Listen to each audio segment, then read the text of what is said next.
उस पर या तो उन्होंने एक्ट किया, जैसे कि धर्मेंद्र प्रधान जी का इस्तीफ़ा उन्होंने लिया, या तो उन्होंने अश्योरेंस दिया कि एग्रीड अपॉन टाइमलाइंस के अंदर वो उस पर अमल करेंगे। उस गुड फेथ में हम लोगों ने 25 जुलाई को हमारा प्रोटेस्ट जंतर मंतर से एंड जो नेशन वाइड कॉल हम लोगों ने दिया था दूसरे चीज़ों के लिए, उन सब चीज़ों को हम लोगों ने कॉल ऑफ किया। उसके पहले एंड उसके बाद भी हम लोग senior advocate Kapil Sibal sir से कंसल्ट कर रहे थे, उनसे लीगल गाइडेंस हम लोगों ने मांगा था एंड काफ़ी सारे मुद्दों पे हमारा चर्चा हुआ था, क्योंकि आपको पता है बीच बीच में कुछ ऐसे लोग थे जिन्होंने कुछ PILs फाइल किए थे जो थोड़े पॉलिटिकली मोटिवेटेड भी थे। हम ये चाहते थे कि हमारा ये जो युवाओं का मूवमेंट है ये किसी भी तरीके से ये डिरेल ना हो। वो भले ही रोड में कुछ असामाजिक तत्व घुसा के जैसे डिरेल करने का कोशिश किया था उससे, या कोर्ट को यूज़ करके एक तरीके से ये मूवमेंट को डिरेल ना किया जाए, वो हमारा प्रयास था। तो हम लोग कपिल जी के साथ कांस्टेंट टच में थे एंड लीगल गाइडेंस हम लोगों ने मांगा था। जब 25 तारीख को हम लोगों ने कॉल ऑफ किया ये प्रोटेस्ट, हमारी आशंका थी कि शायद फ्यूचर में जब थोड़ा सा मोमेंटम कम हो जाए या थोड़ा ये प्रोटेस्ट का जो माहौल है वो थोड़ा गिर जाए, उसके बाद शायद ये सरकार इंडिविजुअल लेवल पे लोगों को टारगेट करना शुरू करे। एंड ये बहुत क्रेडिबल एप्रीहेंशन है, क्योंकि आपने देखा होगा दूसरे प्रोटेस्ट में भी सेम प्लेबुक यूज़ किया गया है। दूसरे जो पहले अच्छे प्रोटेस्ट रहे हैं, बड़े प्रोटेस्ट रहे, उसमें ऐसे ही लोगों को इंडिविजुअली टारगेट करके फंसाया गया झूठे मुकदमों में। तो कॉकरोच जनता पार्टी सारे छात्रों के लिए शुरू से डे 1 से उनको लीगल हेल्प एंड जो अभी मेडिकल हेल्प सब कुछ प्रोवाइड कर रही है। लॉयर से भी कोऑर्डिनेट करके उन लोगों को देश भर में हेल्प कर रही है। तो इसी आशंका पे हम लोगों ने कपिल जी से गाइडेंस मांगा था एंड कपिल सर के कुछ सुझाव थे जो अभी सर बताएंगे हमें। सबसे पहले तो मैं कहना चाहता हूं कि हमें जो घबराहट है केवल छात्रों के प्रति, जिन्होंने जो अनशन पे बैठे, जिन्होंने पीसफुली प्रोटेस्ट किया, हम नहीं चाहते कि उनके खिलाफ कोई कार्रवाई की जाए, क्योंकि ये तो एक ऑर्गेनिक मूवमेंट थी, समझ लीजिए। और सरकारें अक्सर चाहती हैं, और ये मैं इस सरकार की बात नहीं कर रहा, अक्सर सरकारें चाहती है कि किसी तरीके से कोई डिसेंट नहीं हो। तो इन्होंने कुछ आश्वासन दिए होंगे, नड्डा साहब ने कुछ माना होगा, उसके बारे में तो मुझे मालूम नहीं, ना मैं जाना चाहता हूँ कि ना हमने कुछ उसमें कोई पार्ट लिया। लेकिन जब मेरे पास आए तो मैंने कहा कि भाई कानून के आधार पे हम आपकी मदद करेंगे, और ज़रूर मदद करेंगे और हम करेंगे। तो इसको सामने रखते हुए मैंने कहा कि जहाँ जहाँ भी हिंदुस्तान में, बिहार में हो, आसाम में हो, बंगाल में हो, महाराष्ट्र में हो, जहाँ जहाँ भी पीसफुल प्रोटेस्ट हुए हैं और जहाँ जहाँ छात्रों को टारगेट किया जा रहा है या प्रोटेस्टर्स को टारगेट किया जा रहा है, वहाँ हम चाहेंगे कि अगर कोई मुकदमा कोई डालेगा, कोई भी सरकार, तो हम फिर उसके लिए एक व्यवस्था बनाएंगे ताकि वहाँ कुछ हमारे वकील खड़े हो सकें। तो इसी सोच के साथ हम चाहते हैं कि कोई कार्रवाई नहीं हो, अगर FIR होती है तो FIR विड्रॉ हो। और मैंने कहा है कि हम एक ये CJP ढांचा बनाएगी कि किस जगह पे क्या हुआ है, किस छात्र को, किस प्रोटेस्टर के खिलाफ कार्रवाई हुई है, चाहे कि मुफस्सिल में हुई हो, वहाँ कौन वकील है जो हमारी मदद कर सकता है। ठीक है, फिर ये लोग वेबसाइट बनाएंगे, मैं नहीं करूँगा, ये लोग खुद वेबसाइट बनाएंगे। उस वेबसाइट पे जो वकील लोग मदद करना चाहते हैं वो अपना नाम देंगे, कहाँ वो रहते हैं, किस तरह से मदद करेंगे, प्रो बोनो मदद करेंगे या उनके पास कुछ थोड़ा बहुत देना पड़ेगा। तो इस संदर्भ में मैंने कहा है कि मैं अपनी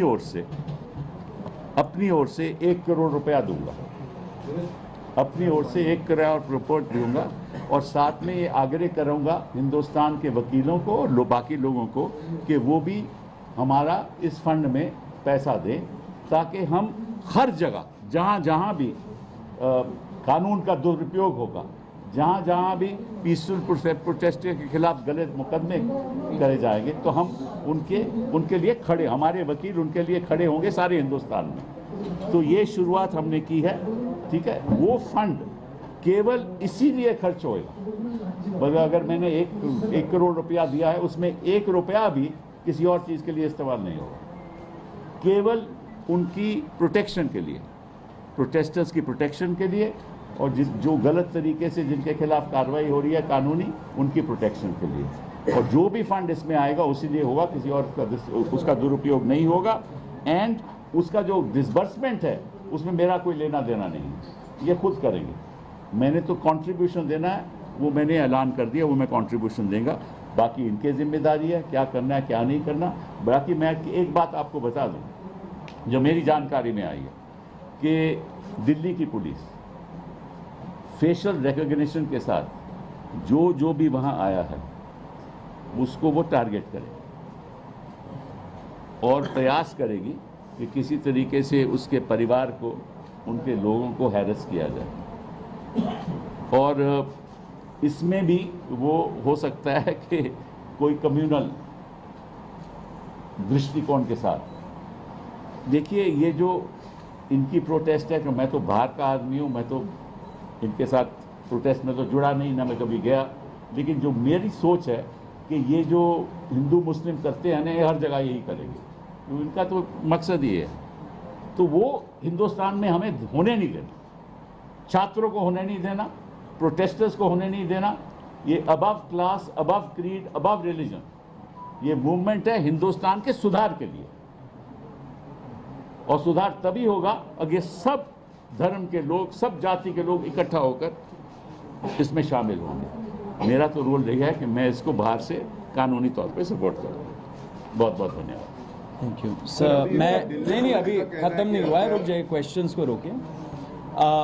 on behalf of cockroach Janata party मैं सर को बहुत बहुत थैंक यू बोलना चाहता हूँ। सर का आप ट्रैक रिकॉर्ड देखिए, हमेशा कोई भी कॉन्स्टिट्यूशनल मैटर हो, एक्टिविस्ट का राइट हो, डिसेंटर्स का राइट हो, छात्रों का राइट्स हो, सर हमेशा वो सारे केसेस लड़े हैं कोर्ट में। एंड हमें बहुत कॉन्फिडेंस मिलता है जब सर जैसे लोग हमारे साथ खड़े, युवाओं के साथ खड़े। तहे दिल से शुक्रिया सर। एंड इसी में आपको हम लोग एक स्टेटस अपडेट भी देना चाहते हैं कि पूरे देश भर में क्या हो रहा है, क्योंकि बहुत सारे क्वेश्चंस आ रहे हैं कि कुछ स्टेट्स में पुलिस बहुत ब्रूटल तरीके से क्रैकडाउन भी कर रही है एंड लीगल मुकदमे भी लगा रहे हैं छात्रों के खिलाफ। तो रत्ना जो हमारी लीगल पॉइंट ऑफ कांटेक्ट है सीजेपी के लिए, वो आपको स्टेटस अपडेट देंगी अभी।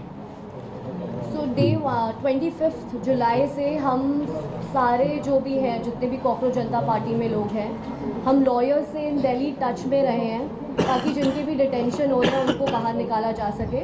लेकिन बहुत सारी रिपोर्ट्स आ रही थी आसाम से। हेलो, आसाम में मैंने जहां लॉयर्स से बात करी, पता चला है कि कुछ 7-8 FIRs हैं जिसके अगेंस्ट लॉयर्स जो हैं मदद कर रहे हैं। एक लॉयर को भी अरेस्ट करा गया है जिसको जुडिशियल कस्टडी में भेजा गया है। तो उसके लिए भी जो बेल के लिए जितने भी चीज़ें करनी है उसका लॉयर उनके हेल्प कर रहे हैं।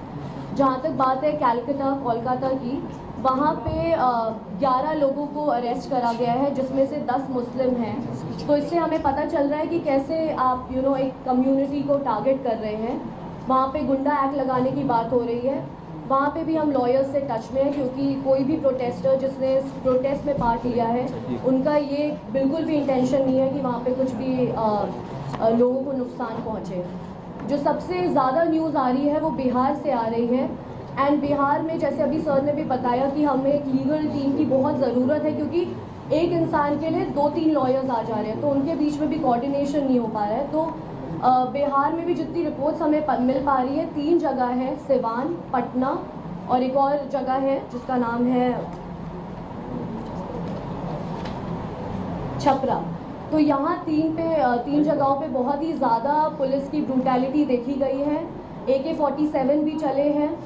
और इसमें बताया जा रहा है कि जो पटना में है वहाँ पे FIR जो है वो अटेम्प्ट टू मर्डर के लिए फाइल हो रही है। तो अटेम्प्ट टू मर्डर जो होता है वहाँ पे बेलेबल ऑफेंस नहीं है, तो उसके लिए बेल मूव करनी पड़ती है। जो FIR हमारे पास कॉपी आई है उसमें 144 लोग नेम्ड लोग हैं एंड 5000 उन्होंने अननेम्ड लोग डाले हुए हैं। उसके अलावा उन्होंने पूरा जो है वहाँ पे 86 लोगों को अभी तक अरेस्ट कर लिया है, बाकी लोग भी वो ढूंढ रहे हैं अरेस्ट करने के लिए। तो हमने लॉयर्स की टीम से रिक्वेस्ट करी है कि जितने भी हमारे पास स्टूडेंट यूनियंस हैं वहाँ पे वो हमें सपोर्ट करें एंड बाकी I would also request all the lawyers as well to come forward and जो हो सके वैसे वो हेल्प करें। Thank you. इसमें ये ज़रूर बोलना चाहूँगा, जो आइडिया अभी हम लोग इम्प्लीमेंट करने वाले हैं, हम लोग एक वेबसाइट बनाएंगे, उसमें डिस्ट्रिक्ट वाइज हम लोग इनवाइट करेंगे लॉयर्स को, जो पब्लिक स्पिरिटेड लॉयर्स हैं, जो इस चीज़ों पे काम कर सकते हैं, युवाओं के साथ खड़े रह सकते हैं। ऐसे लॉयर्स को हम लोग रिक्वेस्ट करेंगे कि वो इस वेबसाइट के माध्यम से हम लोग के साथ जुड़े एंड एक तरह से ये बड़ा हमारा एक लीगल नेटवर्क बने, through out the country her district को कवर करे, क्योंकि फिर युवाओं के अंदर भी कॉन्फिडेंस आएगा कि अगर सरकार उनको अनफेयर तरीके से टारगेट करती है तो फिर ये लॉयर्स हैं जो उनके साथ खड़े रहेंगे। बाकी as a party cockroach Janata party and जो सर है सीनियर एडवोकेट है और भी कई सारे लोग हैं, सब उनके साथ खड़े हैं। तो जो भी अभी छात्र ऐसे टारगेट हो रहे हैं देश भर में, please hold on, we are with you. हम लोग पूरा लॉयर्स के साथ टच में है, कोऑर्डिनेशन में है एंड एंड तक इस चीज़ को हम लोग पहुंचाएंगे। अभी मैं आपको एक और चीज़ बोलना चाहता हूं। हम लोगों ने मंच से, जब पुलिस ब्रुटैलिटी हुआ था 20 तारीख को, हम लोगों ने एक प्रण लिया था कि ऐसे जो पुलिस वाले हैं और ऐसे जो RAF वाले हैं जिन्होंने सीधा सीधा इस इंटेंशन से वहाँ पे उस दिन आए थे कि हम बच्चों का सर फोड़ेंगे, हाथ तोड़ेंगे, पैर तोड़ेंगे, छोटी बच्चियों का मोलेस्टेशन करेंगे, लड़कियों का मोलेस्टेशन करेंगे, ऐसे सारे पुलिस वालों के खिलाफ हम लोग कंप्लेंट फाइल करेंगे, हम लोग FIR दर्ज करवाएंगे, अगर लगे तो हम लोग कोर्ट भी जाएंगे एंड जब टाइम आएगा उनका जवाबदेही भी फिक्स करेंगे।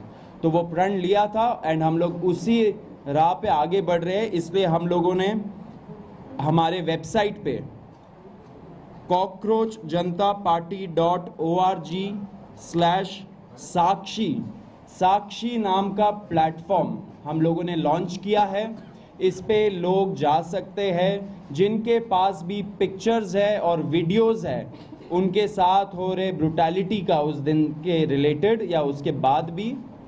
अगर ऐसे वीडियोस और पिक्चर्स है जो एविडेंस के रूप में काम कर सकते हैं, वो यहाँ जाए और यहाँ जाके अपलोड करे, अपना स्टोरी लिखे।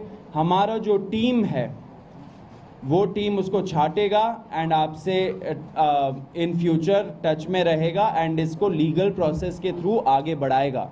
तो ये फर्स्ट स्टेप है अकाउंटेबिलिटी तय करने का पुलिस वालों का।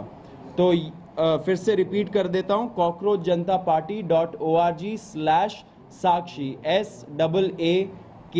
SAAKSHI। ये हम लोग बहुत मतलब कुछ टाइम में ही हम लोग अपने सारे ऑफिशियल हैंडल्स में डाल देंगे एंड सब लोगों से रिक्वेस्ट है कि अगर आपके पास ऐसे वीडियोस और पिक्चर्स है तो यहाँ पे जाइए, उस पे क्लियर ट्यूटोरियल दे रखा है कि कैसे यूज़ करना है, उसको यूज़ करके आप इस प्रयास में आप सहयोग दीजिए।